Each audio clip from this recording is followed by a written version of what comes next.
Hey, do you know what a tuber is? Let's talk about it. Back in the last year, that is so 2016 or 2017, tuber is actually a scary and even slightly a strange concept that a lot of people have getting involved with. First of all, let's talk about the word tuber. Tuber is actually a term. It is a Tibetan term, and it means to create, to build, or to construct. Essentially, a tuber is actually an imaginary friend, manifested imaginary friend from your mind that can act or think independently. So it seems like you are interacting with something. It can be an entity that is disintegrated from your mind. The more focus and energy you put into creating a tuber, the more powerful and stronger it will become. So at this point, you can manifest a tuber.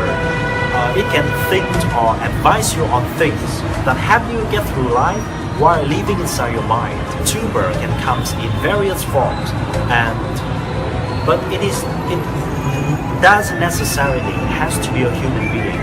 That also differentiates a tuber from an alter ego. Here's the thing, an alter ego is just another self of yours. And an alter ego is like most of the time we still can control our alter egos. As for me, I have a lot of alter egos. Zobo Rolansky, Zobo Winsky, Zobo Chiki, and Zobo Juski. I got so many alter egos. But a tuber doesn't necessarily has to be a human being. It can be anything. It can be an entity that is not defined. It can be an object, it can be an animal, it can be a character in a comic, or it can be your idol. It can be anything that you can interact mentally in your mind. It has to be something that lives alongside with you. A tuber can follow you around in your waking life, and at the same time it can disappear inside your mind. When we have tubers, we kind of create homes for our tubers. So a tuber might live inside your mind, in the corners of your mind, and it is called a mind prison. A mind prison is home to tubers, and something weird about this is we cannot know what a tuber acts or does inside the mind prison, even it is inside our mind. When your tuber is strong enough, it can even control you a little bit. So it is also synonymous with the fact that you may not be able to keep it on leash. There's a lot of scary stories behind tubers. So there's a story like this. There is a boy named Peter, and Peter is very lonely. He doesn't have friends to play with. So one day, he decides to create a tuber to hang out with. So he named his tuber Joy.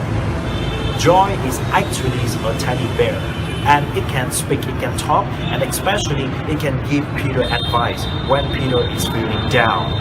Gradually, day by day, Peter hangs out with his imaginary friend, Joy. And Joy has become more and more and more powerful in Peter's mind. Every time Peter is sad, Peter thinks about Joy, and Joy seems like appears somewhere around Peter in the mind, and Joy can give Peter a lot of good advice. And since then, Peter and Joy has become so clingy to each other. One day, Joy feels so bored and he thinks, wow, I don't want to live in the mind prison anymore. I want to break free. So with that mind, Joy decides to get out of Peter. At this point, Peter got controlled by his own tuber. Peter tries to fight back, but he cannot do anything because Joy right now has become a very strong entity. And at the end of the story, Joy has taken Peter's body, and Joy has become Peter.